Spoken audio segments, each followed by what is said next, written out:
Oke, Assalamualaikum warahmatullahi wabarakatuh. Oke, jadi Kak, pada kesempatan kali ini saya akan memperkenalkan secara sekilas, yakni tentang NMR yang berupa proton NMR dan karbon NMR dan juga bagaimana mengolah eee, datanya yang didapatkan. Jadi nanti ini akan ada basic-basic-nya dan juga mungkin untuk pembacaannya, saya juga memilih yang basic yang mungkin berguna untuk di polimernya. Oke, sebelum kita mulai ke NMR, jadi ada beberapa teknik yang digunakan untuk membantu kita itu dalam menentukan struktur molekul dalam kurung organik. Jadi yang pertama itu adalah kita menggunakan nuclear magnetic resonance atau NMR spektroskopi yang akan kita pelajari hari ini, yakni membantu kita untuk mengidentifikasi hidrogen dan karbon yang ada dalam suatu senyawa organik. Nah, apa itu senyawa organik? Seperti yang kita lihat di ini ya, di slide ya. Jadi senyawa organik itu pada dasarnya adalah senyawa yang memiliki karbon dan hidrogen. Untuk yang sebelah kiri itu untuk yang sebelah kiri ini adalah senyawa organik sederhana. Sementara kalau kita lihat yang sebelah sini adalah dia polimer. Dia juga termasuk organik, senyawa organik atau mungkin polimer organik karena dia repeating unitnya adalah berupa carbon hydrogen framework. Lalu yang tidak hanya menggunakan NMR, kita juga bisa dibantu dengan spektroskopi massa yang mungkin nanti teman-teman juga membutuhkan untuk penentuan massa molekul. Jadi spektroskopi massa ini untuk menentukan massa molekul dan rumus molekul dari senyawa organik dan juga untuk mengidentifikasi sifat-sifat struktur dari suatu senyawa. Yang ketiga adalah spektroskopi inframerah yang digunakan untuk menentukan gugus fungsi dari sebuah senyawa organik. Nah, gugus fungsi itu apa? Gugus fungsi itu seperti ini. Kalau alkohol, gugus fungsinya adalah OH, karbonil, dan karbonil. Dan saya rasa itu juga penting untuk mengetahui gugus fungsi. Dan yang keempat adalah UV-Vis spektroskopi, yakni untuk mengetahui distribusi elektron. Biasanya untuk mengetahui adanya ini ya ikatan tangkap dalam suatu senyawa. Tadi kan keempat-empatnya ini merupakan spektroskopi. Nah, pada dasarnya apa itu spektroskopi? Spektroskopi adalah suatu studi di mana terjadinya interaksi antara energi dan material. Seperti yang kita lihat ini adalah ini ya spektrum gelombang elektromagnetik, yakni gelombang yang tidak memerlukan medium dalam radiasinya. Nah, kita lihat bahwa semakin ke kiri, dia frekuensinya semakin tinggi. Dan kita tahu kalau frekuensi itu sebanding dengan energi, sehingga semakin ke sini energinya semakin tinggi. Sementara untuk panjang gelombang, semakin ke kanan dia akan semakin panjang, sehingga bisa dilihat bahwa ini ada tulisannya NMR, sudah jelas NMR itu menggunakan gelombang radio, di mana dia memiliki frekuensi terendah, energi terendah, dan juga memiliki panjang gelombang tertinggi. Nah, ini yang di radio wave ini adalah sumber radiasi yang digunakan di NMR. Seperti itu. Nah, ini jadi nuklear magnetic resonance atau dikenal dengan resonansi magnetik inti itu merupakan teknik di mana nuklei kan inti ya. Inti itu bisa karbon, bisa proton dan bisa atom-atom lainnya, yakni dengan adanya medan magnet dan adanya radiofrekuensi sehingga inti itu dapat beresonansi pada range 4 sampai 900 MHz seperti itu. Jadi ini kan ada tulisannya sampel di dalam tube. Jadi sampel itu dilarutkan. Biasanya pelarutnya menggunakan deuterium, jadi tidak mengandung hidrogen tapi mengandung deuterium, isotopnya hidrogen ya. Nah, sampel itu dimasukkan ke dalam tube, lalu ini adalah magnet yang superkonduktor. Jadi dia sangat tinggi ininya magnetnya, gaya magnetnya. Lalu dia juga diradiasi dengan radiofrekuensi yang menyebabkan inti tersebut itu beresonansi sehingga akan didapatkan NMR spektra. Nah, di sini saya menjelaskan sekilas aja ya tentang bagaimana NMR itu bekerja.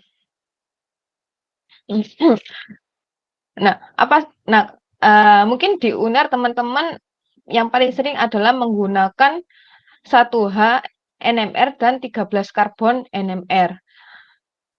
Nah, ini adalah keterangannya bahwa hanya inti yang memiliki nomor massa ganjil dan bilangan I setengah atau seperempat seperti hidrogen, 13 karbon, 15 nitrogen, 19 fluor, dan 31 fosfor yang dapat aktif di NMR. Jadi untuk 2 hidrogen, 12 karbon itu tidak aktif di NMR karena ya ini spinnya itu tidak bernilai setengah. Dan di antara semua ini yang paling umum dijumpai adalah proton dan karbon NMR. Nah, seperti kita lihat di natural abundance bahwa proton itu 100% natural abundance-nya, sementara untuk karbon 1%. Jika kalian sudah mengetahui spektra karbon dan spektra proton, maka akan benar-benar jelas terlihat bahwa spektra NMR itu memiliki sinyal yang intensitasnya itu sangat tinggi dibandingkan karbon. Nah, salah satu penyebabnya adalah ini kelimpahannya, di mana proton itu lebih banyak daripada karbon. Seperti itu. Nah, ketika proton itu diuji di NMR dengan dengan frekuensi 100 MHz, kebalikannya karbon itu hanya 25 MHz. Jadi kayak 1:4 seperti itu. Kalau di UNER kan 400 MHz ya untuk protonnya. Berarti untuk karbonnya dia itu 100 MHz. Jadi kayak 1:4. Mungkin untuk basic konsep ini ya pada umumnya aja ya. Ini proton itu bergerak tapi tidak ada medan magnet. Ini inti ya, inti bergerak lalu tidak ada medan magnet. Nah, bergeraknya inti yang tidak ada medan magnet luar itu secara acak, dapat dilihat ada yang ke kanan, ke kiri, nah secara acak. Namun ketika diberikan medan magnet luar, BO ini yang didapat yang ada di NMR tadi ya, saya sebutkan, itu arahnya itu menjadi beraturan, ada yang ini berlawanan arah dengan medan magnet luar, sehingga dia bernama beta, dan ada yang searah dengan medan magnet luar, di mana dia dalam posisi alfa.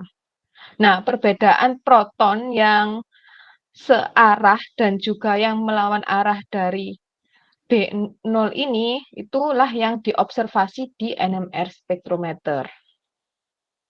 Nah, ibaratnya kayak gini.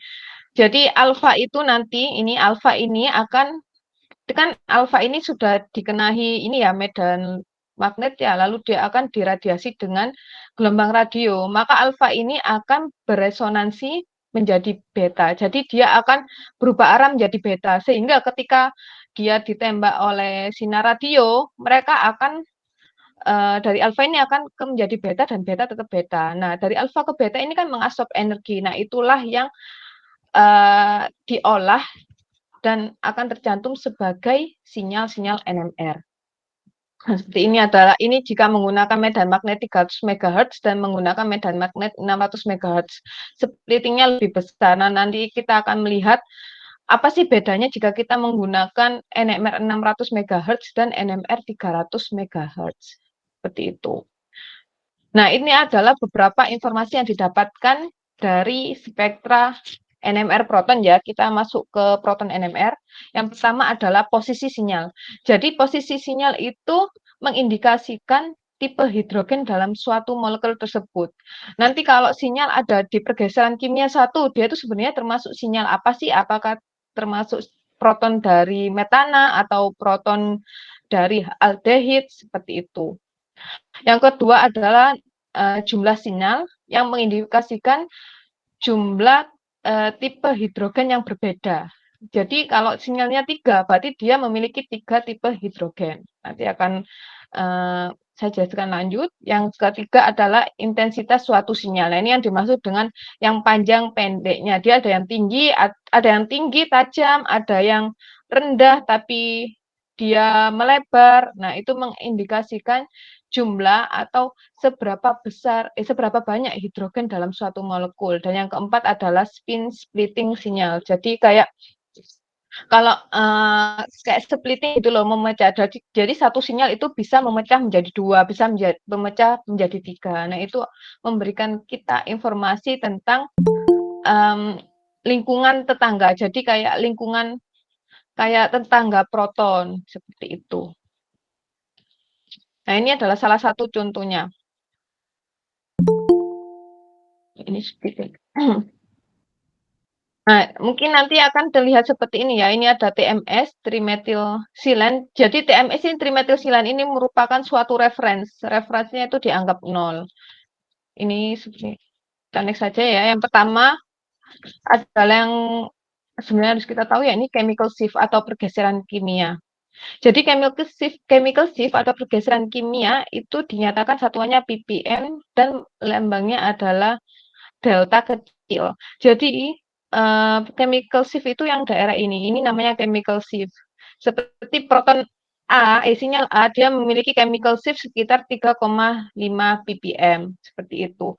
Nah, kenapa dia kok ppm? Jadi pada dasarnya ini kayaknya belum saya masukkan ke sini ya untuk rumusnya ppm. Nanti saya akan carikan PPT saya. Nih, the chemical shift of each sinyal. Jadi pergeseran kimia dari masing-masing sinyal itu memberikan informasi tentang lingkungan struktur dari inti tersebut. Kalau kita bicara tentang proton, berarti kita lihat berarti yang kita lihat adalah proton atau hidrogen. Jadi proton itu hidrogen ya. Lalu um, menghitung jumlah sinyal dalam suatu proton NMR itu mengindikasikan jumlah proton yang berbeda. Jadi yang pertama adalah kita memiliki sinyal A dan sinyal B.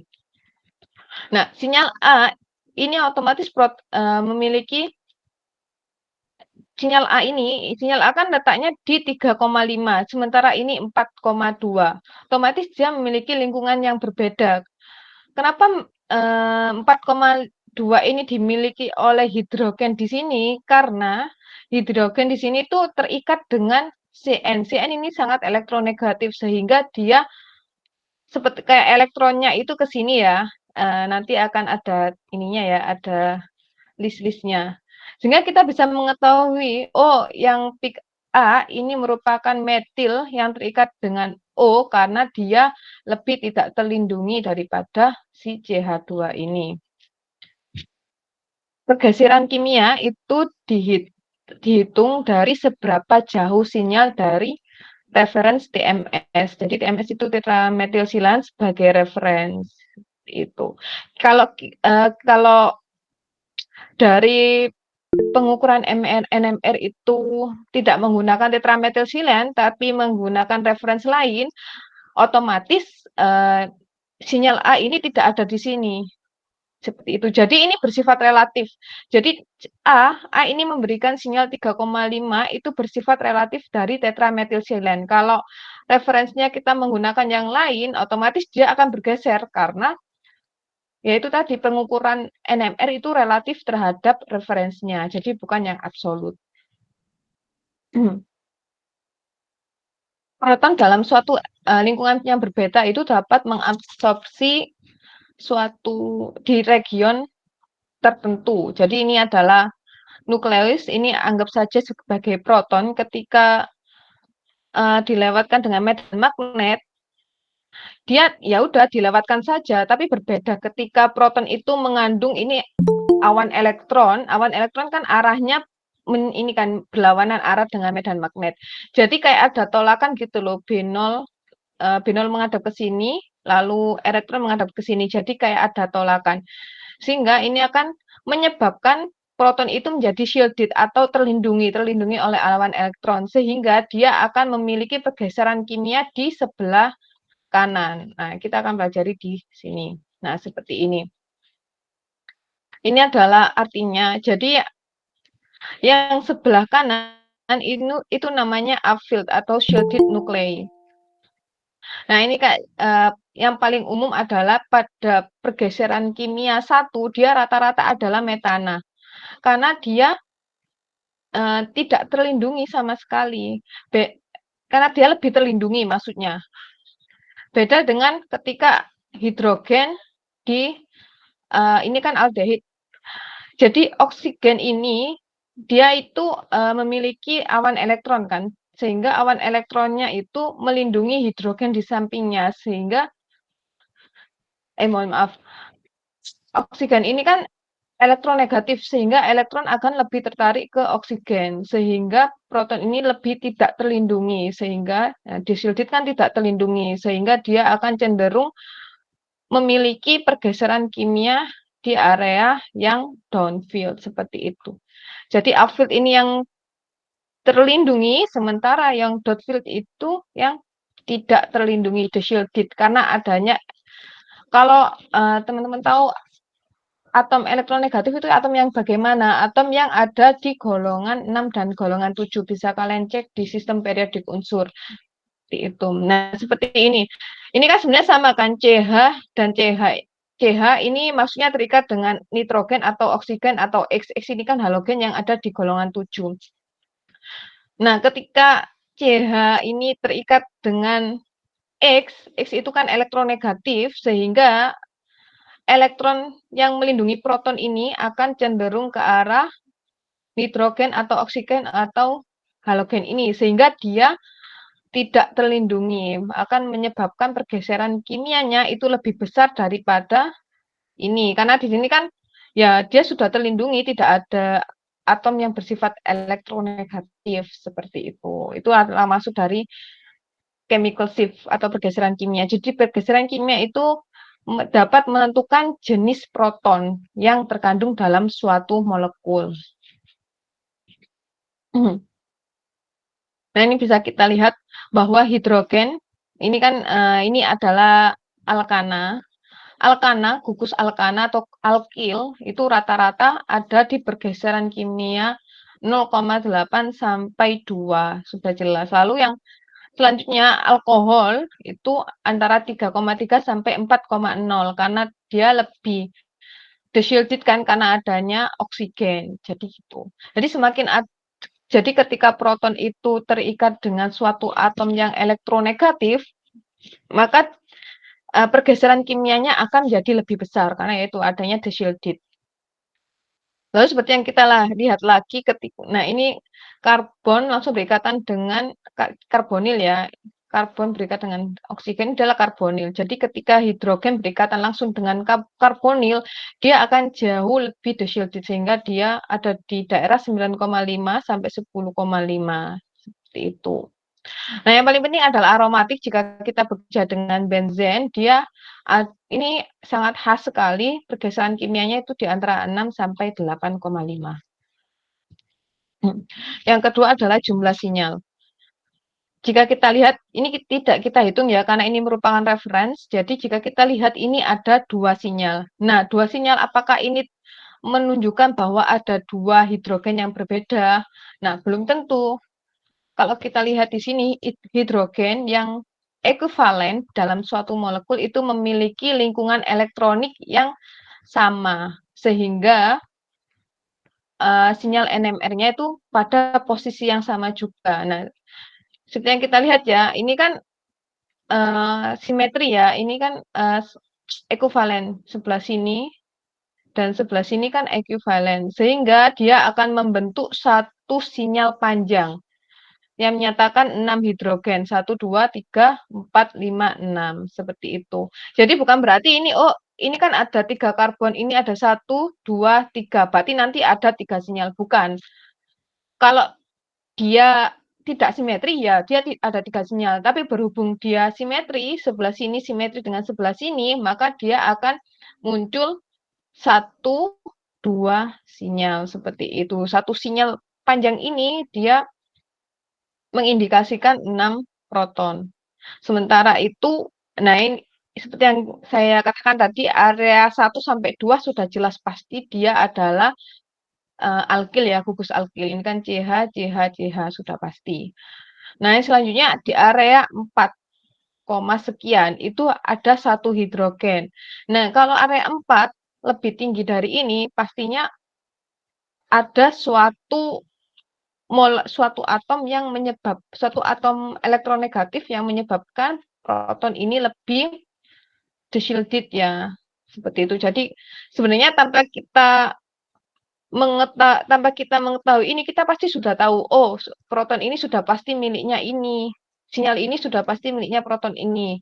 Karena dia pergeseran kimianya ada di area 4 dan ini ada suatu atom elektronegatif. Itu. Lalu untuk selanjutnya adalah integration of object, yaitu kita menyebutnya integrasi. Nah, tidak hanya dapat menentukan tipe hidrogen yang berbeda, tapi juga dapat memberikan angka relatif terhadap sebuah hidrogen. Ini memang integrasi. Integrasi adalah penentuannya itu berdasarkan area di bawah peaknya. Jadi rasio integrasi dari satu proton ke proton yang lain itu bukan absolut, tapi suatu rasio. Nah, kita akan lihat di gambarnya. Nah, ketika kalian NMR di UNER, kalian pasti mendapatkan integrasi seperti ini. Nah, integrasinya adalah ini 55, ini 22, dan 32,5. Ini adalah suatu integrasi. Tapi, tadi kan ini bukanlah suatu atom yang, maksudnya bukan jumlah yang absolut, tapi merupakan suatu rasio. Sehingga kita perlu menyederhanakan jadi 5:2:3, simplest ratio of the height. Jadi ini merupakan rasio simple dari tingginya, seperti itu. Ini kan ada 5, 2, 3, berarti ini sinyal ini itu menunjukkan adanya 5 proton, lalu sinyal sebelah sini 22 itu menunjukkan adanya 2 proton, dan sinyal pada pergeseran 2 ppm itu menyatakan 3 proton. Seperti itu. Nah, kalau seperti ini kan sudah jelas ini 3 proton. Oh, ini proton dari karbon ini. Lalu ini ada 2 proton, sudah jelas ini adalah proton dari hidrogen ini, dan ini ada 5 proton, berarti sinyal ini merupakan proton dari benzen. Nanti kan untuk benzen kan di area 6-8 ya, oh, sudah pasti ini benzen. Seperti itu. Jadi kita lihat di list yang tadi saya berikan. Ini adalah contoh selanjutnya. Yang selanjutnya adalah saya mempunyai 1,6 dan 7. Ya, kita dapat menentukan rasio integrasi itu dengan ini 1,6:7. Kalau kita sederhanakan itu kan menjadi 1:4,4. Sehingga nah, rasio ini itu kita kalikan dengan suatu angka, di mana nanti kalau dijumlah itu jumlahnya itu mendekati jumlah proton. Nah, ini kan ada sekitar 2, ini kan 5, 11 proton. Jadi kalau dijumlah harus 11 proton. Soalnya kan ini 1:4,4 kita kalikan 2, karena untuk mendekati jumlah protonnya ya. Jadi kan 2:9. 2 tambah 9 itu 11. Itu. Dan kita bisa lihat ya, kalau ini sangatlah panjang. Ini kan tadi 9 proton. Kalau ini 9 proton ya sudah dipastikan bahwa dia itu simetri. Ada 1, 2, 3 simetri. Dan ada juga hidrogen yang dimana terikat ke karbon yang mengikat Br. Br ini kan terletak di golongan 7 ya, sehingga dia atomnya elektronegatif, sehingga dia menyebabkan proton ini lebih shielded atau lebih tidak terlindungi, sehingga memiliki pergeseran kimia yang lebih besar. Seperti itu. Nah, selanjutnya adalah spin-spin splitting atau pemecahan suatu sinyal. Jadi dalam hidrogen itu biasanya muncul dalam bentuk multiplet. Nah, apa itu multiplet? Nah, ketika kita lihat muncul dalam multiplet daripada single peak. Jadi dia tuh lebih sering muncul dengan lebih dari satu peak daripada hanya satu peak saja atau satu puncak saja. Nah, itu disebabkan oleh interaksi suatu proton dengan hidrogen tetangganya. Ini yang dinamakan spin-spin splitting. Splitting dari sebuah sinyal itu dideskripsikan dengan aturan N+1, di mana N adalah jumlah proton ekuvalen yang terikat dengan karbon sampingnya. Nah, sebenarnya kita lihat dulu ya. Nah, ini singlet itu relatif peak intensity-nya itu 1. Sementara kalau doublet itu 1:1. Berarti ada 2 puncak yang berdekatan. Begitu seterusnya hingga septet. Nah, gimana itu maksudnya? Nah, ini maksudnya seperti ini. Kita lihat dari kita kan di sini mempunyai 2 proton. 2 proton dan ini tidak simetri. Jadi dipastikan dia memiliki 2 sinyal yang berbeda karena dia tidak simetri dan pada lingkungan yang berbeda. Nah, kita bisa mengidentifikasi ya, kita mengaplikasikan yang tadi, kita bisa mengidentifikasi antara proton di CH3 dan proton di CH2. Kira-kira mana yang akan ada di pergeseran kimia yang area kanan atau area upfield. Ya, sudah dipastikan ini ya, karena ini pasti ada di area lebih kanan daripada ini.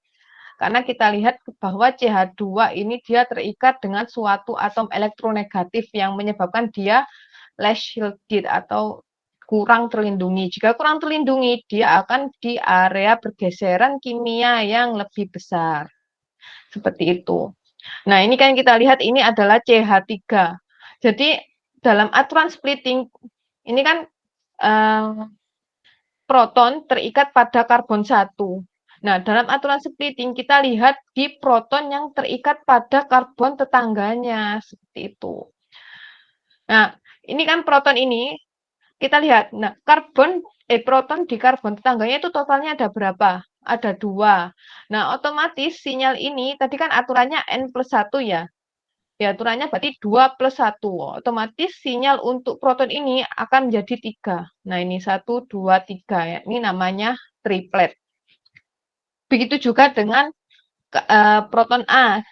Kita lihat proton ini kan terikat pada karbon A, di mana karbon ini terikat dengan karbon sebelah yang mengikat 3 proton.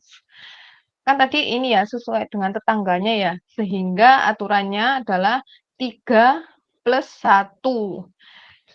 Jadi untuk sinyal proton ini akan terdeteksi sebagai kuartet karena 1, 2, 3, 4.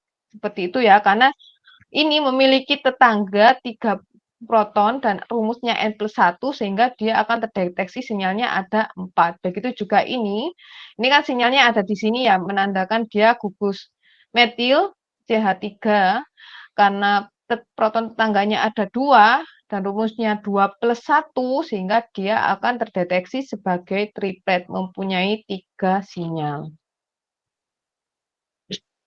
Ini adalah contoh, ini sama ya. Nah, ini sama dengan yang tadi ya sebetulnya. Nah, beda lagi dengan ini yang sama kayak tadi. Ini kan simetri. Jadi ini terbentuk hanya satu sinyal dan satu sinyal. Jadi dia hanya terdeteksi 2 sinyal karena ini dan ini simetri ya. Nah, ini kita lihat. Jadi kita pilih salah satu. Jadi untuk proton ini tetangga protonnya ada berapa sih? Tetangga protonnya ada 1. Berarti dia akan splitting-nya yang terdeteksi N+1 kan, berarti 1 ditambah 1, 2, sehingga dia akan terdeteksi 2 sinyal atau doublet. Seperti itu. Lalu pada pergeseran 4 sekian, ini adalah sinyal untuk proton ini ya. Nah, kita lihat ini tetangganya ada berapa sih tetangganya? Tetangga proton itu ada 1, 2, 3, 4, 5, 6. Ada 6 tetangganya, sehingga 6 ditambah 1, maka akan terdeteksi 7 sinyal. Ini pas ya, 1, 2, 3, 4, 5, 6, 7. 7 berarti sextet, seperti itu. Jadi bagaimana cara menentukan proton tetangga? Nah, jika kita meninjau dari proton ini ya, jadi yang dimaksud proton tetangga itu proton pada karbon sampingnya, bukan seperti ini ya. Jika kita meninjau proton ini. Nah, proton tetangga itu bukan yang satu, dua. Ini bukan proton tetangga karena ini proton pada karbon yang sama. Proton tetangga adalah proton yang terikat pada karbon tetangganya, seperti itu. Sehingga proton ini hanya memiliki satu tetangga, sehingga dia akan membentuk sinyal duplet. Nah, ini kita lihat ya bagaimana kita cara menentukannya. Kita sudah memiliki suatu senyawa ini ya. Jadi biasanya untuk NMR seperti ini, NMR seperti itu lebih mudah jika kita sudah memiliki prediksi. Jadi kayak teman-teman kalau di polimer, kalian kan merasakan A dan B, setidaknya kalian bisa memprediksi polimer apa yang kira-kira terbentuk, bagaimana struktur polimernya, sehingga NMR ini berfungsi untuk mengkonfirmasi saja. Jika teman-teman belum memiliki gambaran tentang produk yang akan terbentuk, maka kita tidak bisa mengandalkan data NMR satu dimensi seperti ini. Teman-teman juga harus mengetahui bagaimana NMR 2D. NMR 2D itu kayak hubungan antara karbon dan proton, seperti itu. Jadi yang saya sampaikan ini adalah ini ya, lebih ke arah kita sudah mengetahui strukturnya, kira-kira struktur yang kita mau itu bagaimana, seperti itu. Jadi ketika saya mereaksikan A dan B, oh kira-kira ini yang senyawa yang akan saya dapat. Lalu saya NMR sehingga didapatkan sinyal seperti ini, sehingga saya tinggal konfirmasi aja apakah benar kalau senyawa ini yang saya dapatkan, seperti itu. Nah, kita bisa lihat ya di sini ya ada sinyal, ini ada oh ya, kita lihat ada berapa sinyal. Yang pertama, 1, 2, 3, 4, 5. Jadi kemungkinan ada 5 proton yang berbeda. Tapi ini kan ada 1 dan 2, B dan B ini kan simetri. Sehingga kemungkinan ya ini ya, karena ini sangat panjang, biasanya ini sangat panjangnya intensitas ini juga berpengaruh kepada jumlahnya proton. Yang pertama yang kita lihat di area 1. Nah, di area 1 ini pembesarannya ya. Di area 1 adalah duplet. Jadi otomatis tetangganya itu hanya maaf. Ini di area 0, sekian. Ini kan triplet ya, 1, 2, 3. Jadi tetangganya sudah pasti memiliki 2 proton. Jadi otomatis yang sinyal ini adalah sinyal untuk A. Lalu kita lihat lagi, yang paling gampang di sini ya, yang pergeseran kimia 5. Nah, pergeseran kimia 5 ini otomatis proton yang terikat dengan atom yang bersifat elektronegatif. Nah, kalau kita lihat di sini, atom yang bersifat elektronegatif itu yang mana? Oksigen ini kan? Sehingga proton ini itu memiliki chemical shift atau pergeseran kimia di area yang lebih tinggi daripada proton yang lainnya karena dia terikat langsung dengan oksigen. Nah, kita lihat lagi, ini kan proton nomor 5. Ini splittingnya ada 1, 2, 3, 4, 5, 6, 7. Ada 7 splitting. Sudah dipastikan bahwa tetangganya memiliki 6 elektron. Kita tinggal konfirmasi aja. Oh, ini pas 3 dan 3. 6 kan? Jadi sudah pasti ini adalah sinyal untuk proton E. Seperti itu. Lalu di area 2 sekitar ini juga pasti dipengaruhi oleh adanya ini ya, atom elektronegatif. Jadi dan ini memiliki 1, 2, 3 splitting. Jadi kemungkinan tetangganya adalah memiliki 2 proton. Nah, kemungkinan ini adalah sinyal D dan ini memiliki, nah yang ini kita lihat ini ada 2 splitting. Dan ini sangat tinggi kemungkinan ini dimiliki oleh yang simetris. Berarti ini sisanya ya, ini C ya, karena juga splittingnya banyak. Splittingnya kalau dihitungkan 1, 2, 3, 4, 5, 6. Sehingga dia memiliki tetangga dengan jumlah proton 5, 2 dan 3, 5. seperti itu. Nah, ini E adalah untuk yang hidrogen sebelah sini ya. Dia sangat di-shielded karena adanya pengaruh atom oksigen sehingga dia memiliki pergeseran kimia yang tinggi dibandingkan yang lain. Nah, ini yang saya maksud. Apa bedanya ketika menggunakan NMR dengan resolusi 60 MHz dengan resolusi 300 MHz? Jika ini kan senyawa seperti ini, anggap aja senyawa A, jika diuji dikarakterisasi dengan proton NMR 60 MHz, ternyata sinyal-sinyalnya itu overlapping. Sementara untuk 300 MHz, sinyalnya itu lebih jelas. Jadi semakin tinggi frekuensi alat yang digunakan, maka pemisahannya antar sinyal itu semakin bagus. Seperti itu. Ini untuk molekul organik sederhana ya. Nah, ini adalah saya memberikan contoh untuk yang polimer. Yang pertama, yang A ini merupakan proton NMR untuk polimer ini ya, polimer ini dengan pelarut CdCl3. Sementara yang bawah ini dengan pelarut D2O atau air ya. Sudah dipastikan bahwa ternyata berbeda. Nah, dalam suatu spektrum di NMR, pelarut itu memiliki puncak yang khas. Kalau CdCl3 itu puncaknya di area 7. Nah, bagaimana kita mengetahui puncak pergeseran kimia dari suatu pelarut? Itu ada di internet, kalian searching aja NMR Impurities Chemical Shift, nanti itu sudah ada daftarnya. Nah, untuk air dia ada di area 5. Jadi jangan sampai terkecoh ya, ini ada sinyal, nanti kalian anggap ini sinyal senyawa kalian, padahal ini adalah sinyal dari solvent tersebut. Nah, kita lihat jika kita menggunakan CdCl3, dia terdeteksi. Nah, dari sini kan kita bisa melihat ya, di daerah D ini 1, berarti sudah pasti ini area C dan D ini merupakan sinyal untuk golongan CH, baik itu metil atau metilen atau lain sebagainya. Kita lihat C dan D. Nah, C kan CH, CH, CH2, C, CH3, CH2. Oke, berarti benar ya. Yang D itu juga CH3 dan CH3.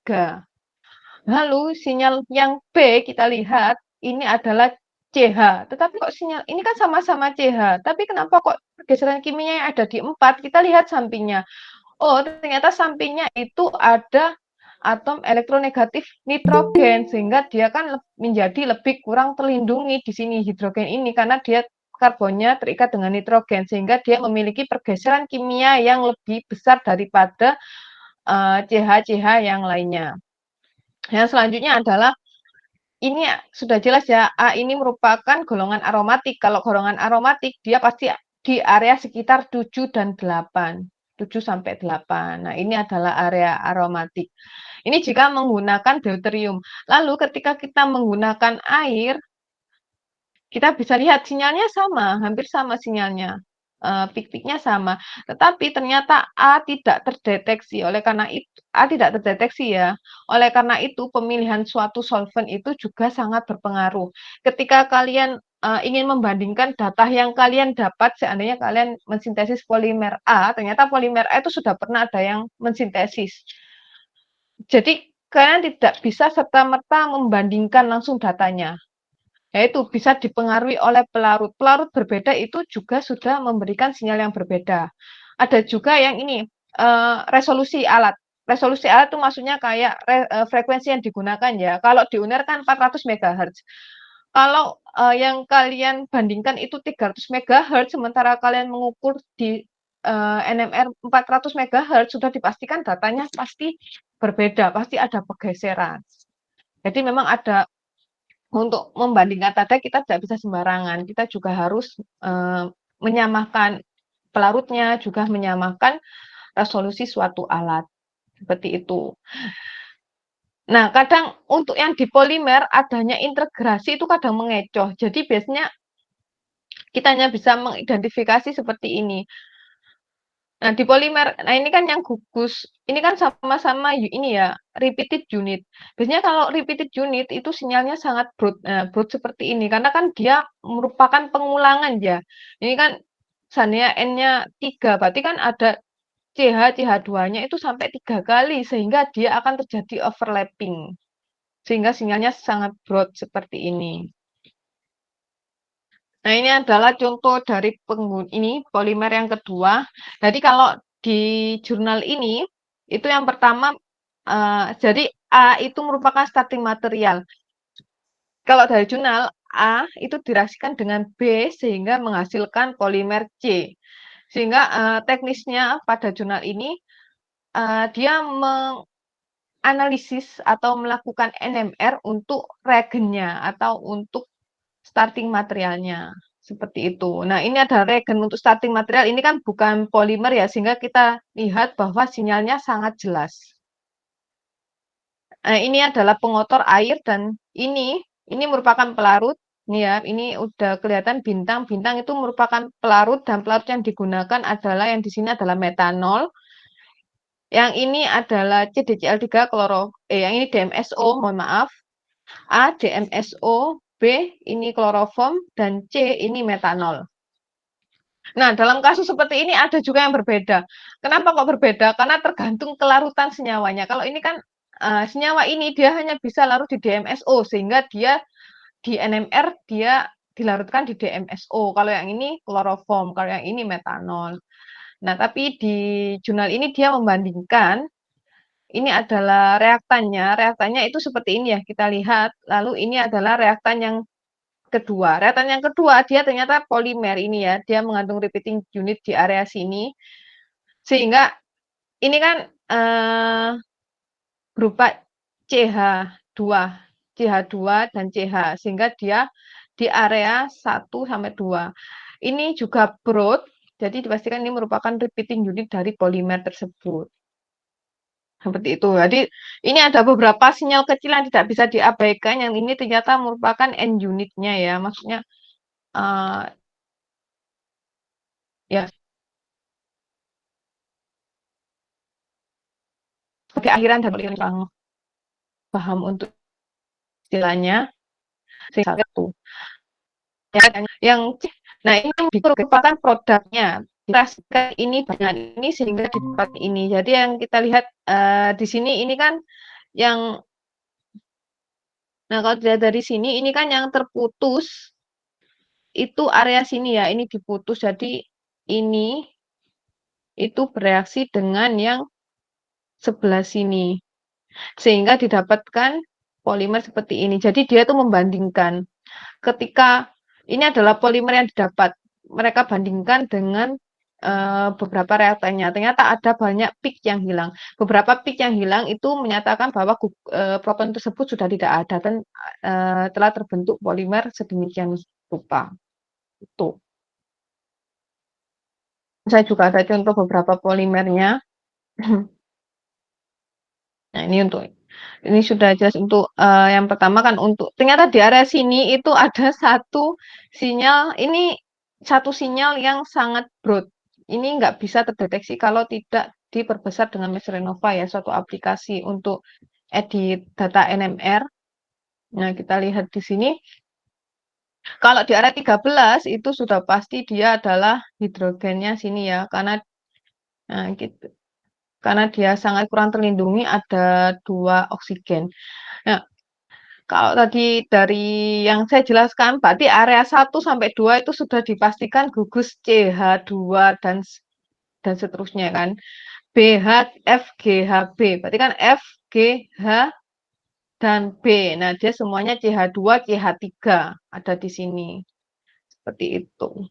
Nah, kalau di area 8 ini kan di area 8 D dan D ini adalah hidrogen dari NH. Itu ya. Jadi pergeseran kimia itu bisa menentukan jenis protonnya. Dan ini plot yang digunakan adalah DMSO. Ini jangan sampai terkecoh dengan sinyal ini ya. Itu adalah sekilas tentang proton NMR. Ini saya lanjutkan untuk karbon NMR. Dan ini untuk karbon, tadi kan proton NMR ya, selanjutnya adalah karbon NMR. Nah, karbon NMR itu memiliki frekuensi resonansi ya seperempat dari frekuensi resonansi dari proton NMR. Jadi jika proton NMR itu 60 MHz frekuensi yang digunakan, untuk karbon itu seperempat dikali 60 berarti 15 MHz. Jadi dia itu lebih kecil sehingga karbon NMR itu sangat kurang sensitif jika dibandingkan dengan NMR proton. Ada beberapa perbedaan yang signifikan antara karbon NMR dan proton. Nah, peak area puncaknya itu tidak proporsional dengan jumlah karbon. Nah, tadi kan kalau area peak yang di proton NMR itu proporsional dengan jumlah proton, sementara untuk karbon dia tidak proporsional. Lalu atom karbon dengan banyak hidrogen itu mengabsorpsi lebih banyak energi, sehingga karbon dengan atom hidrogen lebih banyak, dia cenderung memiliki intensitas yang tinggi.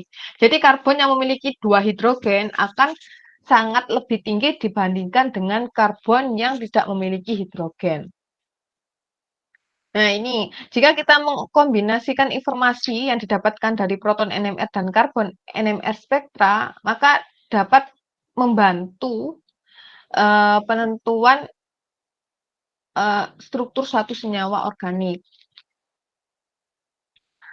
Lalu pergeseran jadi untuk prinsip antara shielded dan shielded itu sama ya antara karbon dan NMR ya.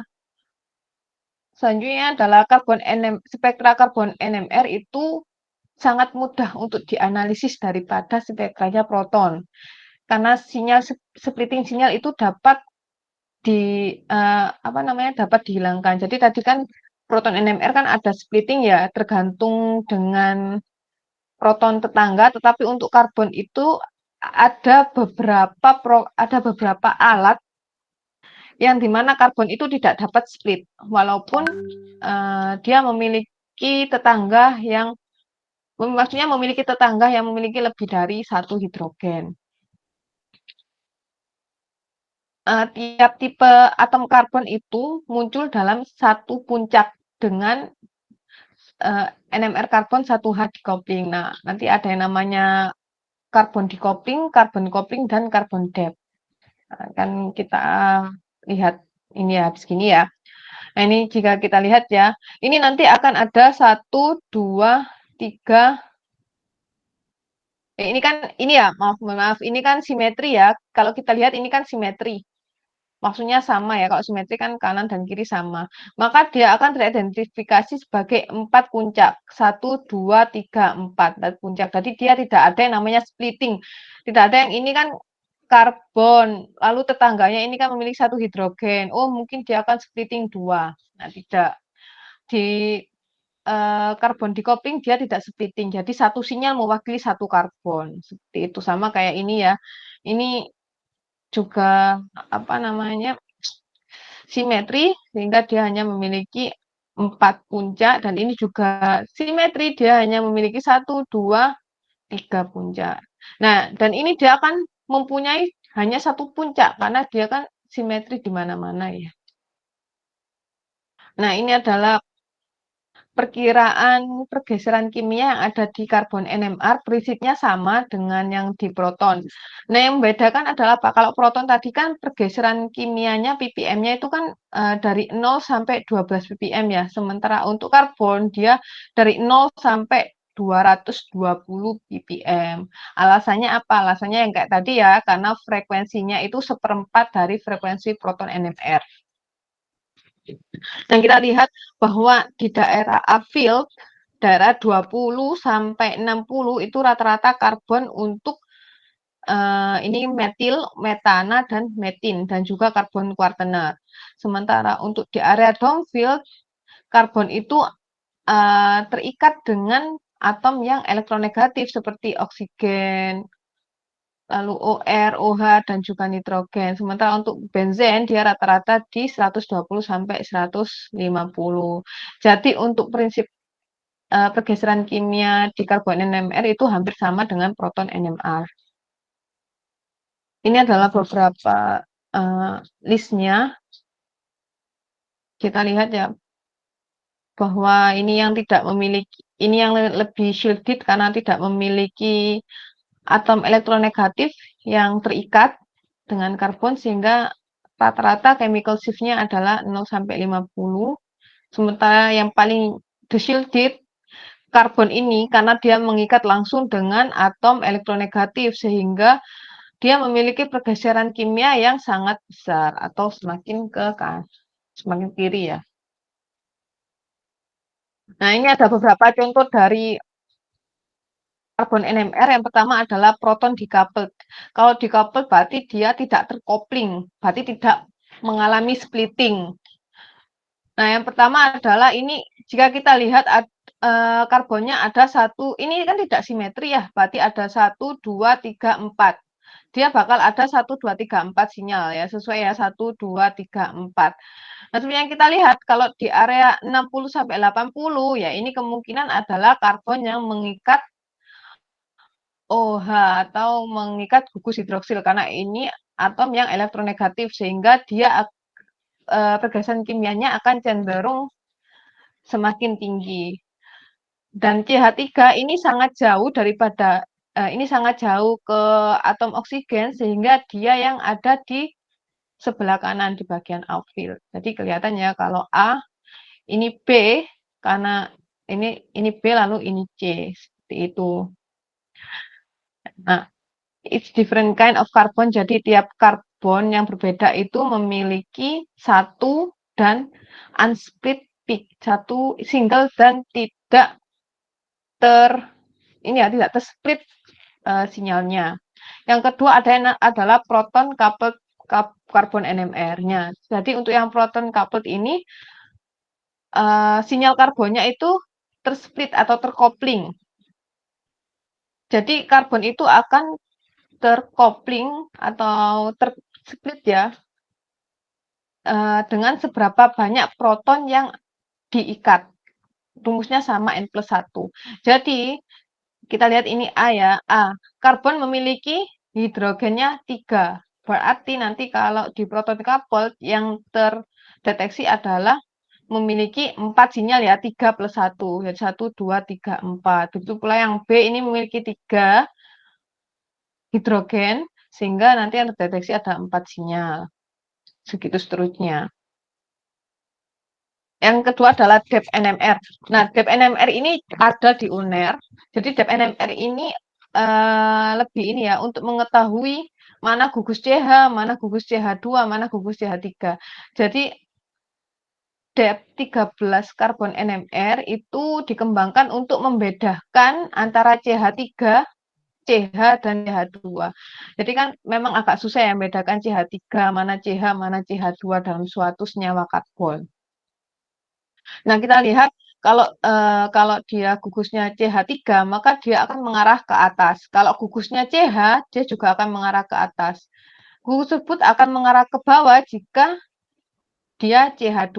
Nah, ini adalah pergeseran kimianya. Notice that depth 13 karbon NMR itu tidak memberikan suatu sinyal untuk karbon yang tidak memiliki atom hidrogen. Contohnya adalah, nah ini, CO. CO ini harusnya, kan dia terikat dengan oksigen ya. Harusnya kalau dia tidak di depth, dia kan pasti di area sini ya. Karena kan karbon langsung terikat dengan hidrogen. Tapi karbon ini tidak memiliki hidrogen, sehingga karbon ini tidak terdeteksi di NMR depth. Kita juga bisa lihat di area sini, di area 120 sampai 140. Ini sudah dipastikan bahwa ini adalah karbon untuk senyawa aromatik benzen sini. Nah, ini kan 2040 sudah dipastikan ini adalah karbon di rantai alkil. Nah, ini adalah untuk karbon untuk aromatik. Nah, untungnya untuk karbon aromatik yang di benzen ini kan namanya karbon aromatik. Kita tidak bisa menentukan ini karbon miliknya ini karbon miliknya ini. Kita tidak bisa menentukan karbon yang di aromatik. Karena ya itu kan ya kalau kita ingat pelajaran tentang benzen, dia memiliki delokalisasi elektron. Jadi elektronnya bergerak di sini, jadi kita tidak bisa mengetahui karbonnya itu yang mana. Jadi biasanya kalau di jurnal-jurnal cukup dituliskan ini sampai ini merupakan karbon aromatik seperti itu. Nah, kita juga bisa lihat di sini ada satu sinyal 20 ya, sudah dipastikan ini adalah sinyalnya metil dan ini karbon di area 160 sudah dipastikan ini adalah karbon aromatik yang mengikat oksigen. Dia pasti akan menjadi lebih deshielded dan akan ada di pergeseran kimia yang lebih besar. Nah, ini adalah menginterpretasi karbon NMR. Jadi ini yang tadi ini ya, kalau ada splitting kayak gini berarti dia coupled dan ini yang decoupled. Yang biasanya di analisis di UNER ataupun ITB ataupun LIPI dia menggunakan yang decoupled. Jadi kalau di sini kita juga bisa menentukan ini kan area 210. Nah, ini sudah dipastikan ini adalah karbonil karena dia sangatlah tinggi. Pasti dia mengikat suatu atom elektronegatif, yakni oksigen. Jadi ini adalah miliknya ini. Lalu ini sebelah sini ini adalah sangat terlindungi. Berarti ini sangat jauh dari atom oksigen. Sudah dipastikan ini adalah karbon ini. Lalu ini ada satu dua sinyal. Kita tidak mengetahui kan. Jadi kan kurang CH2 dan CH3.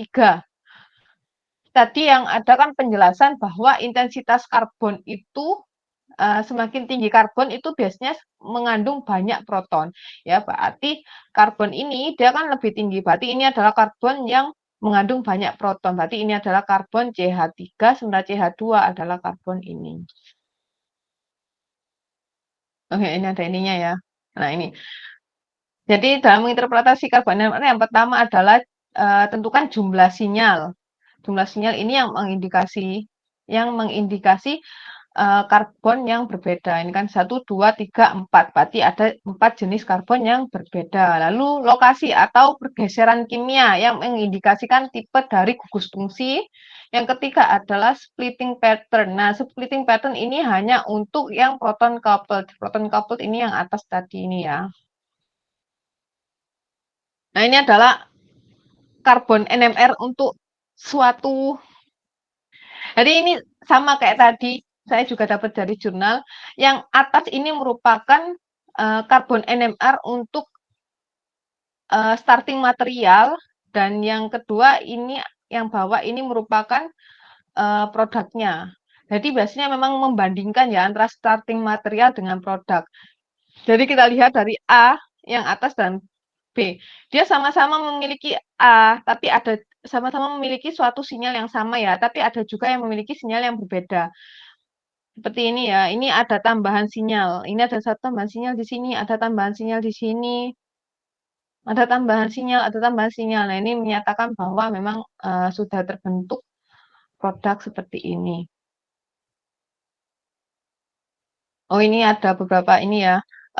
Jadi spektrometri proton NMR dengan frekuensi yang rendah itu sebenarnya dapat digunakan untuk penentuan MR polimer. Tapi ya asalkan ada beberapa syaratnya. Ini mungkin konsep mapnya. Oke, sekian dari saya. Saya kembalikan ke Pak Bram.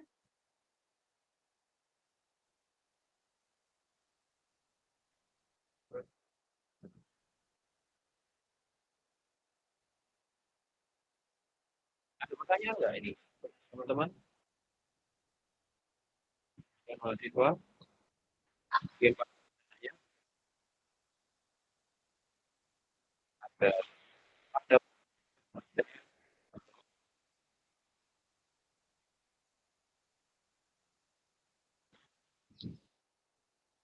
mungkin ada Pak Elkan sama Mbak Tia.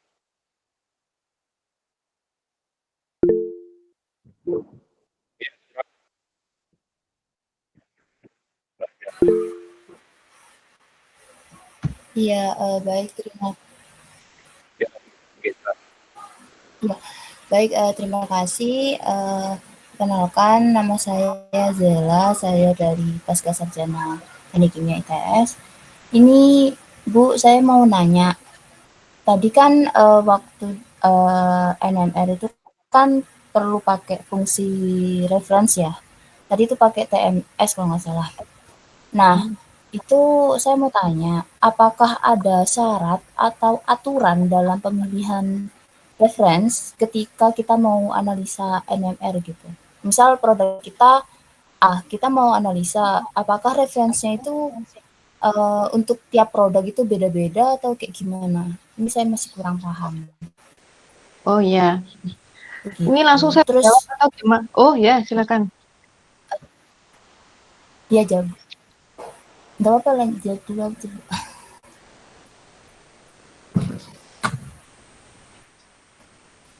Oh, ini bagaimana? Saya jawab dulu atau lanjut dulu aja nggak apa-apa, Mbak?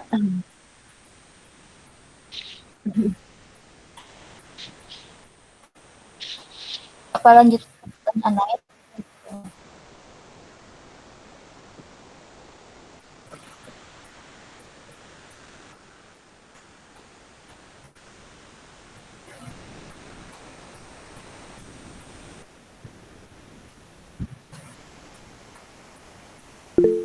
Saya masih ada.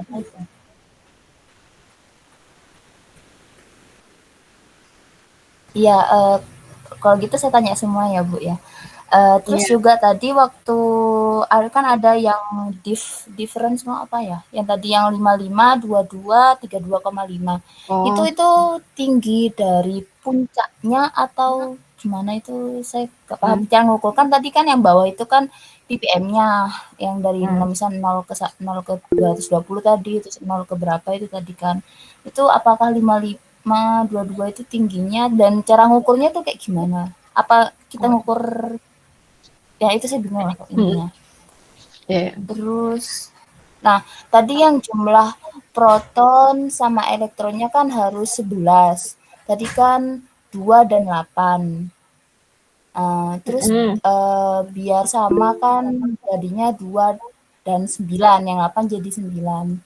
Terus kenapa kok enggak 3 dan 8? Kan juga sama-sama 11. Tuh. Oh ya. Hmm. Terus kadang-kadang sekian sih Bu dari saya. Oke, Terima terima kasih. kasih. Ini kayaknya ini ya Pak Bram ya, harus yang Mes Renova itu ya Pak ya, untuk menentukan integrasi. Mhm, mhm. Ini saya, ini tadi Mbak siapa Mbak yang bertanya yang TMS tadi? Jelas ya. Nah, ini saya ini ya. Jadi untuk referensi itu kan tetrametilsilan ya. Ini apa saya Ya, sebentar ya, saya coba carikan apakah masih ada saya tentang. Oh, gini aja. Saya ini ya, izin share screen ya, Pak. Ini saya masih share screen, tak, Pak? Oh, masih ya. Oh, ya. Nggak kelihatan. Ya, jadi untuk TMS itu tetrametilsilan ya. Itu memang yang paling sering digunakan di NMR. Seperti itu. Jadi biasanya memang rata-rata menggunakan tetrametilsilan TMS. Baik itu di UNER, ITB, bahkan di yang luar negeri rata-rata menggunakan tetrametilsilan karena memang itu satu-satunya referensi yang dia tuh terlindungi. Jadi kan tadi kan saya jelaskan ya kalau yang di area upfield yang di area 0 dan area downfield yang di area 12. Nah, kan kalau di area 0 itu dia kan ini kan ya, shielded ya. Jadi syarat untuk referensi itu protonnya itu harus benar-benar terlindungi dan tidak ada sama sekali kayak tidak ada sama sekali yang ini ya membuat dia tidak terlindungi. Dan memang yang paling umumnya ada tetrametilsilan. Jadi Mbak nanti nggak menentukan, tapi dari sananya sudah pasti tetrametilsilan seperti itu. Karena kan pada dasarnya kan pergeseran kimia kayak CH3, pergeseran kimianya itu ada di area 1 ppm. Nah, 1 ppm itu relatif terhadap tetrametilsilan. Seperti itu, Mbak. Jadi sudah pasti pakai. Nanti jangan bingung. Nanti nggak ditanyain ini referensinya pakai apa, enggak. Jadi sudah pasti pakai tetrametasilen. Nah, selanjutnya untuk integrasi mungkin saya langsung ke Mes Renova ya, Pak ya. Ya, Jadi diintegrasi ketika kalian mengujikan. Oh iya ya, iya. Oke, terima kasih. Saya hentikan ya, saya.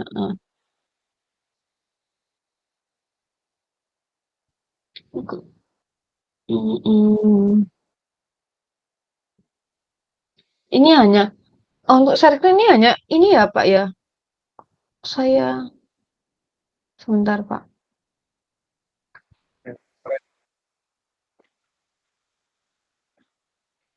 Kendalanya cuma ada 6 ya. Saya hanya ada 6 ini ya. Sebentar ya.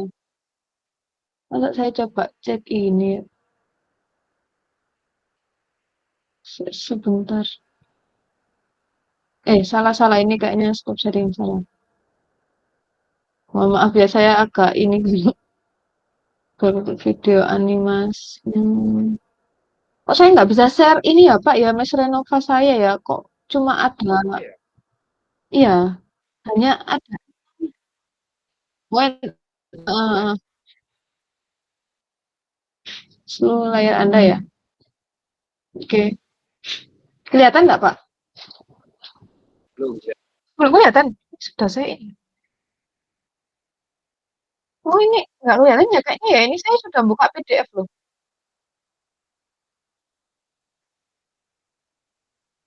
Sudah. Heeh. Ini nggak bisa ya. Seluruh layar Anda kan sudah saya ini. Saya tidak bisa nge-share.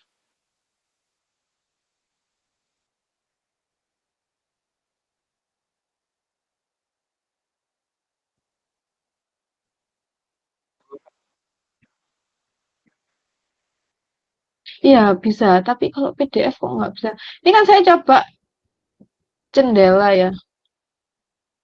Saya coba seluruh layar Anda ya. Coba sih. Sudah bisa belum? Nah, bisa. Ya. Oh ya, mohon maaf. Nah ini kelihatan nggak? Ini saya ngerti share screen PDF kelihatan nggak Pak kira-kira? Oh ya kelihatan ya. Nah, jadi ini contoh yang didapatkan ketika ini ya analisis di UNER. Nah, ini contohnya. Jadi di UNER itu nanti kan sudah dapat PDF seperti ini. Ini 9,15, 2, 1, 1, 1,96. Ini merupakan integrasinya. Seperti itu. Ini sebagai info saja ya, nanti juga mungkin teman-teman membutuhkan resolusi alat dan lain-lain. Nah, juga kita lihat di sini informasinya. Solvent, dia menggunakan kloroform D. Ya, jadi kalau sudah tahu kloroform, kalian harus mengetahui puncak kloroform itu. Kalau kloroform kan puncaknya ada di sekitar 7. Jadi ini merupakan puncak dari kloroform, puncak dari pelarut. Jadi ini tidak terhitung sinyal senyawa kalian. Yang kedua adalah untuk mengetahui resolusi alat. Jadi resolusi alat yang digunakan adalah exfrag. Nah, ini exfrag. Jadi resolusi alat yang digunakan di UNER adalah 399 atau 400 MHz seperti itu. Nah, masalahnya bagaimana kita menentukan integrasi ini? Saya akan coba ini ya, saya cekkan di sebentar. Hmm,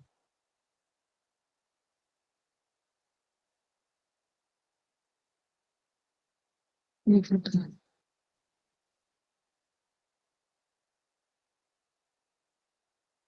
Jadi untuk mengintegrasinya itu kita membutuhkan mesh Renova. Ini mesh Renova saya kelihatan tidak Pak ya kira-kira Pak? Kelihatan ya. Ini yang sudah saya edit. Coba saya masukkan yang belum saya edit.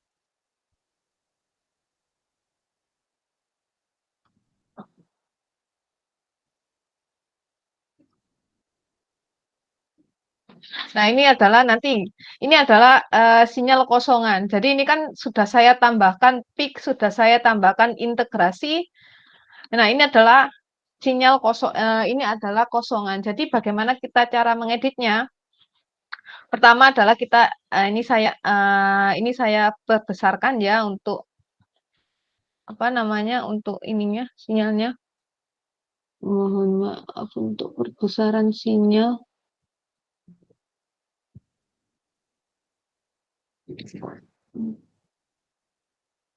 Ini kita perbesar sinyalnya. Nah, seperti ini. Lalu selanjutnya ini kan sudah ya saya hilangkan dulu untuk gridnya. Sangat mengganggu ininya. Nah, itu ya. Nah, untuk dalam pengoperasian Mesh Renova ini kan yang pertama saya ingin menambahkan peak ya. Dalam peak picking itu ada automatic, berarti dia otomatis setiap yang ada peaknya itu akan otomatis ini ya. Nah, seperti ini. Langsung yang ada peaknya itu otomatis langsung terdeteksi. Nah, tapi minusnya di sini adalah, semoga kelihatan ya ini kok tulisannya kecil. Nah, yang jadi minusnya ketika automatic peak picking adalah setiap peak yang kecil seperti ini, dia itu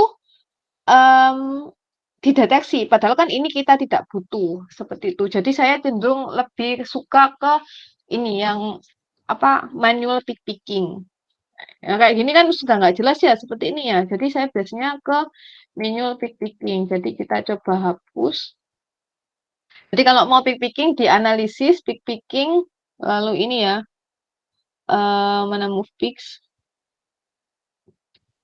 Loh, nah ini analisis pick picking lalu ini ya pick by pick ya. Jadi saya satu pick pickingnya. Tapi ini jadi harus diperbesar agar mengetahui ini pick pickingnya bagaimana. Ini agak ini waktu nggak apa-apa ya Pak ya. Ini iya, jadi dalam peak picking itu diperbesar aja. Jadi sangat ini bermanfaat sekali. Ya, saya nah ini analisis. Ini sudah pernah menggunakan Mesh Renova kan ya sebelumnya ya. Nah ini yang peak itu kita picking semuanya. Nah ini sudah dapat. Nah ini sudah dapat ya. Lalu saya kok lupa bagaimana caranya ini meningkatkan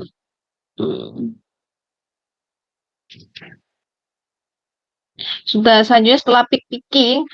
Nah, kita menentukan bagaimana integrasinya dalam integrasi. Jadi integrasi itu bersifat relatif. Maksudnya relatif itu bagaimana? Seperti ini ya. Kita kan memiliki 4 ini ya, ada beberapa peak ini ya. Jadi kita analisis lalu integration. Jadi saya jarang auto detect, saya selalu manual. Kenapa kok disebut sebagai relatif? Contohnya seandainya kita pertama kali mengintegrasikan ini ya. Nah, ini dianggap satu. Jadi ketika pertama kali kita mengintegrasi itu dianggap satu. Ketika kita mengintegrasi peak yang lainnya, nah 0,15 berarti dia itu relatif terhadap yang kita integrasi pertama seperti itu.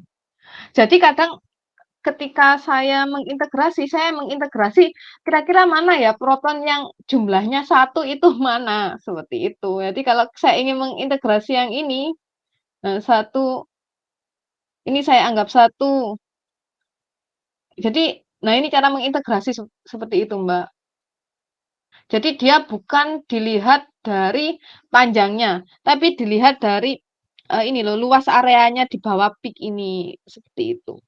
Nah, ketika ini saya integrasi satu, ini 0,75, ini kita bisa nganggap sebagai satu, karena kan 0,75 ketika dibulatkan itu satu, seperti itu. Nah ini ya harapannya. Nah ini kan saat ini ya. Nah, ya udah diintegrasikan seperti ini. Jadi integrasi ini sifatnya ya kalau integrasi di Mesh Renova sifatnya relatif terhadap yang pertama kita integrasi. Nah, ini tuh sebenarnya satu sinyal. Nah, ini fungsinya belajar tentang splitting atau tentang konstanta couplingnya. Atau ini aja langsung Ini saya biar nggak bingung. Nah, tadi kan ini saya menggunakan CDCL3. CDCL3 itu ada di 7,29 untuk peak-nya. Jadi saya tidak akan mengintegrasi ini karena ini merupakan pelarut saya. Lalu kita integrasi yang ini. Analisis. Jadi kita integrasi. Ini 1,4 dan ini kalau diintegrasi adalah 10.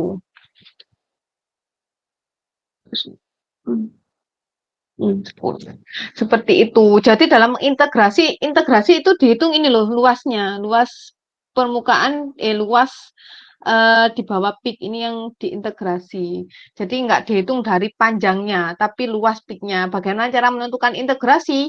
Ya ini dengan cara seperti ini, menggunakan program dan salah satunya adalah Mesh Renova. Seperti itu. Ini teman-teman sudah belajar tentang Mesh Renova. Maksudnya sudah mempunyai Mesh Renova?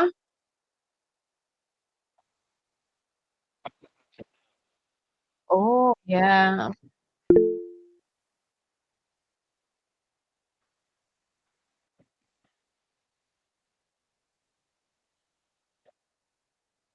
Mm, Sudah, Bu.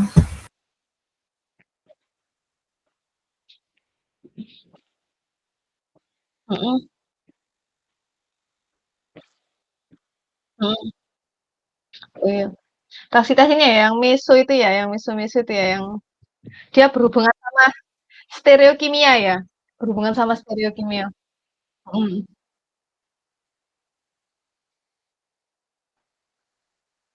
mm, mm.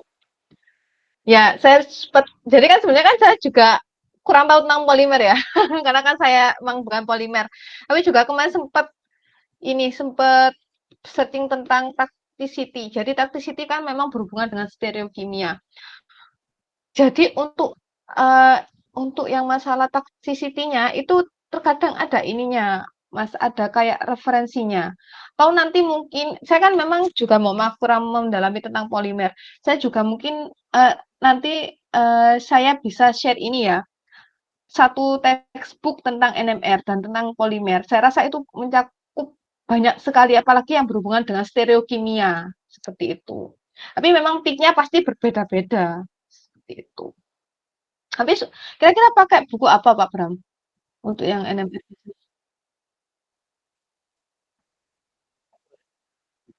Mhm.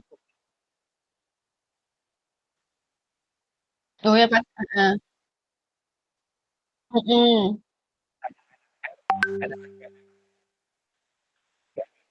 mhm,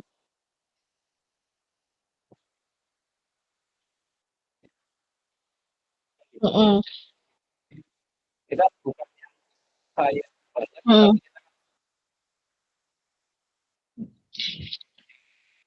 tapi tapi mhm, mhm,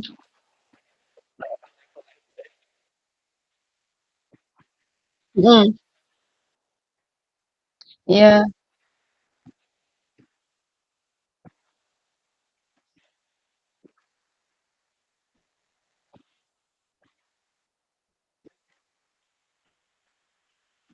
mhm, mhm,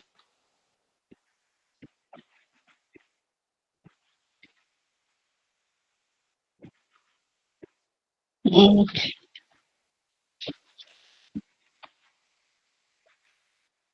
mhm,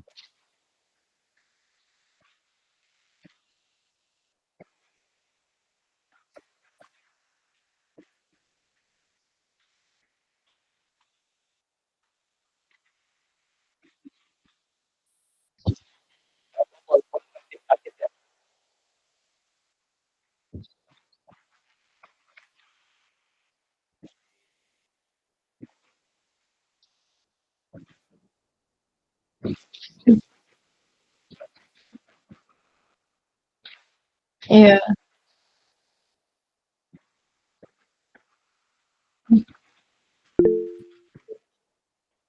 iya, benar-benar. Soalnya ini kan emang saya kan tadi sudah sempat tanya ke Pak Bram ya, ini saya masukkan kopling atau tidak? Jadi memang ada yang konstanta kopling. Konstanta kopling itu kayak konstanta kopling seandainya 2 Hertz itu juga sudah membedakan posisi proton, apalagi di benzen seperti itu. Jadi kan saya rasa, oh ini sangat terlalu mendalam. Maksudnya itu kan untuk senyawa-senyawa yang baru seperti itu. Kalau memang sudah pernah disintesis itu bisa dibandingkan saja. Gitu ya Pak Bram ya? Oh ya Pak, saya mau ini menjawab yang tadi kayaknya ada yang belum saya jawab yang terkait integral tadi ya. Mohon share screen ya, jendela. Hmm, Tadi kan tentang integrasi yang, oh ini ya. Nah ini tentang integrasi 552232,5.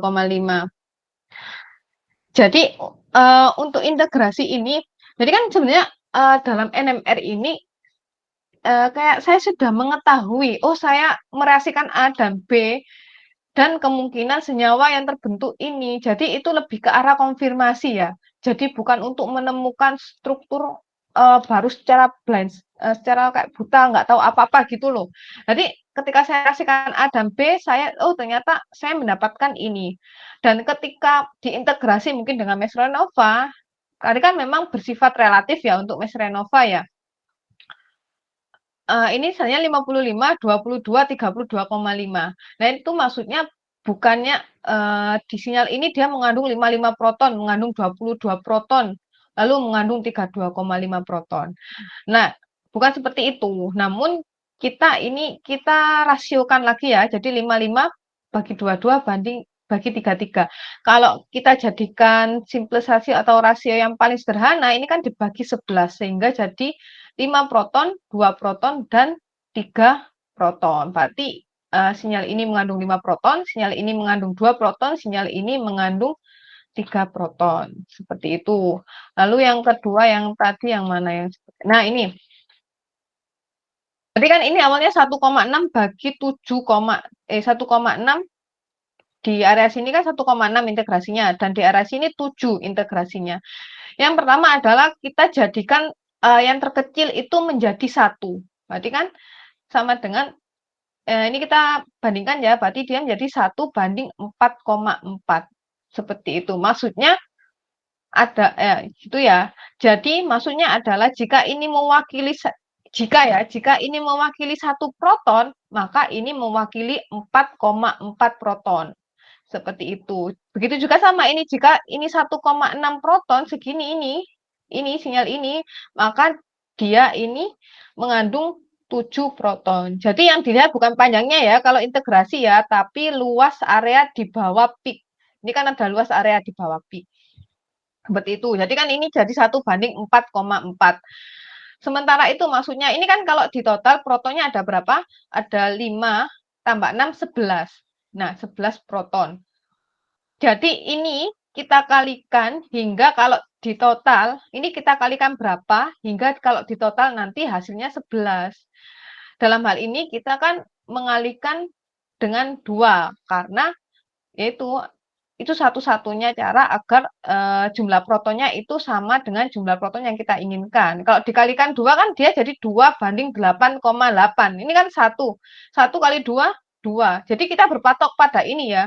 1 kan, 1 kali 2, 2. 4,4 kali 2 ya 8,8. Kalau dibulatkan 8,8 kan 9. Sehingga ini adalah 2 proton dan ini adalah 9 proton. Atau paling mudah ya, tanpa kita ngubah menjadi ininya 1, ya udah tinggal 1,6 ini kalikan berapa agar jadi 2. Nah, itu yang nanti akan kalian kalikan 7 itu. Jadi kayak 1,6 dibagi 7 itu sama dengan 2 dibagi X. Sehingga nanti X-nya akan ketemu ini, apa namanya, 9. Kenapa kok 2? Karena 1,6 kan mendekati 2. Jadi biasanya itu mendekati ya Pak Bram. Jadi kayak nggak bisa kayak tadi 0,95, yaitu bisa kita jadikan 1 seperti itu. Ya kurang lebih seperti itulah Mbak. Mungkin ada yang kalau kurang jelas, memang agak ini ya, agak membingungkan ya, apalagi cuma sekilas tentang NMR. Kalau di NMR ini kalau di saya kan dia bisa sampai 2 sampai 3 pertemuan. Iya, makanya ini kan memang sebagai ini informasi kepada teman-teman sekalian. Ada yang angkat tangan, Pak Kam?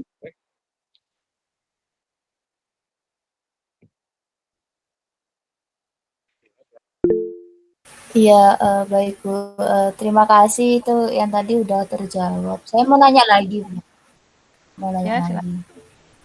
Mau nanya lagi Bu, jadi tadi kan, eee, kebetulan contohnya tadi kan yang elektronegatif itu yang OH. Hmm, Nah, ya. kalau misalkan yang berdekatan itu kayak BR, NI, dan lain Hmm, sebagainya, yang lain selain OH itu berarti kita ngitungnya itu masih sejauh atau lebih besar ppm-nya itu berarti hmm. tergantung ke elektronegatifan dari si yang mengikat itu ya Bu ya? Iya, benar. Kan kan kalau dilihat kan lebih elektronegatif kan ya daripada si Amina, daripada Apakah N benar seperti itu? seperti itu. Hmm. Yang mana N? Makin elektronegatif kan Mm-mm. makin ke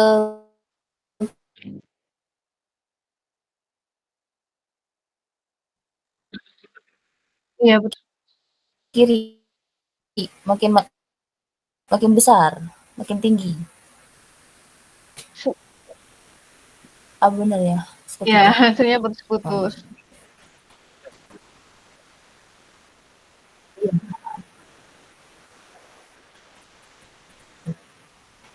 Sama satu lagi Bu, satu lagi.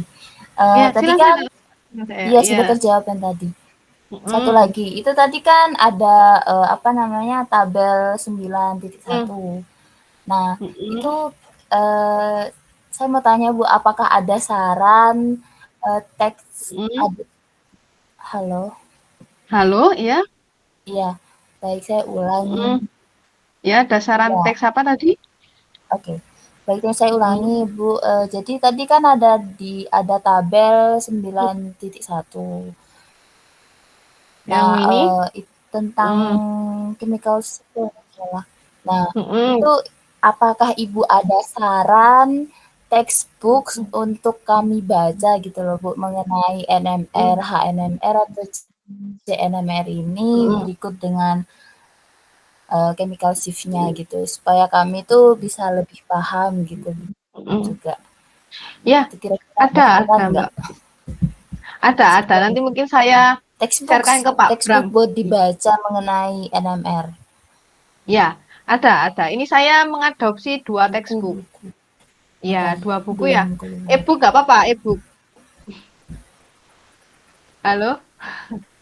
Ya, nanti saya sharekan ke Pak Bram ya. Jadi ini kalau textbook yang saya pakai ini enggak yang sampai mendetail banget ke NMR. Ini lebih ke arah bagaimana cara membaca datanya seperti itu. Nah, itu kan tadi jadi Mbak Mbak ini kan yang lebih gampang untuk ini ya dipahami. Jadi kenapa kok nah ini tadi kan ada XON. X ini kan golongan halogen ya, FCl BRI. Nah, dia mungkin akan ada di sekitar daerah 3 4. Sementara oksigen kan lebih ini kan juga ada oksigen, ada benzen. Maka dia akan lebih ke arah ini 7. Sementara ini kan hidrogennya mengikat ini kan sudah ada double bond, ikatan rangkap dan juga oksigen sehingga dia sangat elektronegatif. Makanya dia menjadi sangat kurang terlindungi sehingga dia akan ada di pergeseran kimia yang cukup tinggi seperti itu. Nanti untuk textbooknya mungkin saya sharekan ke Pak Bram ya, mungkin ada 2 textbook.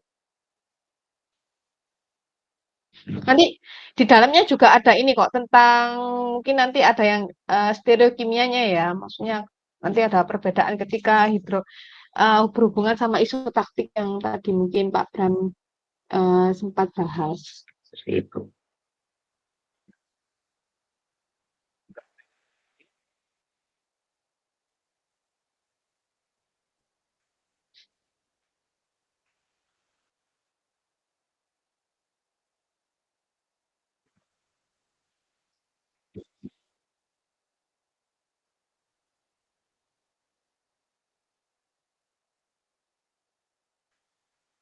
Oh, kalau berat molekul, jadi untuk berat molekul ini biasanya Pak Bram pakai apa? Pakai karbon?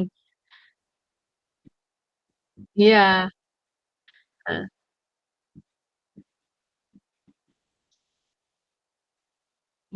Massa molekulnya ya? Tidak tidak bisa sebenarnya. Nah, ada NMR itu, jadi NMR itu bisa terhubung dengan, jadi kan untuk mengetahui molecular weight itu kan pakai yang namanya spektroskopi massa yang tadi saya sebutkan ya. Jadi memang ada NMR yang kayak terintegrasi dengan spektroskopi massa. Jadi ketika kita NMR kita juga bisa mendapatkan molecular weight, tapi sayang di Indonesia belum ada. Tapi saya dengar-dengar ITB mau beli. Jadi mungkin kalau sudah beli bisa analisa di sana. Ada NMR sekaligus molecular weight-nya. Ya, kan ada yang kayak gitu rata-rata.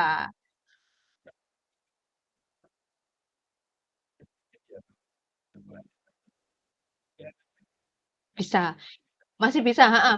Tadi kan emang kalau NMR kan pakai gelombang radio. Gelombang radio itu tidak sampai merusak molekul karena dia hanya menyebabkan ya itu, menyebabkan cuma berputar sepinya, heeh, sudah dia enggak. Jadi masih bisa digunakan kembali seperti itu. Kemarin polimer ini ya, polimer itu enggak ada kendala di kelarutan kalau seandainya uji proton atau karbon.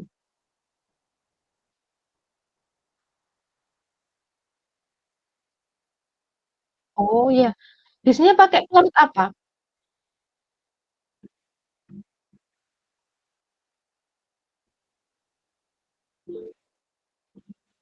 Oh iya, pakai kloroform sudah bisa larut ya, iya. Jadi mungkin ini, jadi kan kapan hari itu kan saya juga sempat tanya ke teman saya kan, kebetulan dia juga operator dosen kimia sekaligus operator NMR. Jadi memang kalau NMR di UNED itu kan ininya ya, resolusi alatnya 400 ya. Tadi kan kalau semakin besar tuh harusnya pemisahannya semakin baik. Mungkin kapan-kapan, bukan berniat untuk menghitungkan NMR ya. Jadi mungkin bisa ngirim di ITB itu resolusinya lebih tinggi, 500 MHz. Jadi untuk pemisahannya lebih bagus. Jadi mungkin sebagai ini bisa di antara UNER ataupun ITB juga bisa. Kemarin juga pernah ke ITB ya berarti ya, Pak ya. Hmm, UNER ya. Heeh. Ya kalau di ITB ini apa namanya resolusinya lebih tinggi. Kalau di UNER kan karbonnya itu 100, protonnya itu 400. Kalau yang di ITB itu karbonnya 125, protonnya itu 500. Jadi resolusinya lebih besar. Itu sih ya, hanya sekedar informasi.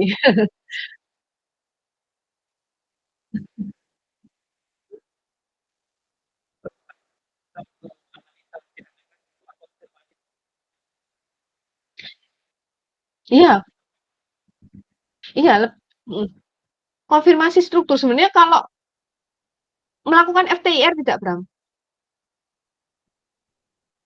Iya, melakukan ya. Iya, sebenarnya lebih ke arah konfirmasi struktur. Apalagi kalau seandainya senyawa itu sudah pernah dilaporkan, kita tinggal membandingkan protonnya saja, seperti itu.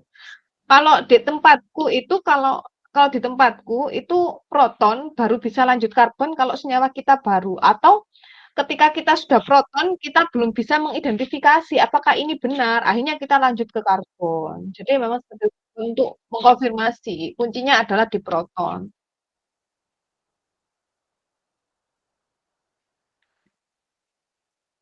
Mm-mm. Iya.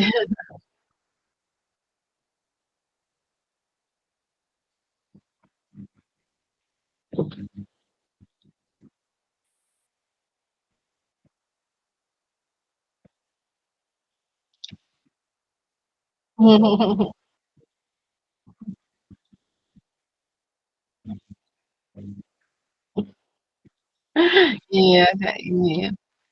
Harus banyak berlatih ya, Pak ya, kalau masalah analisis gitu ya.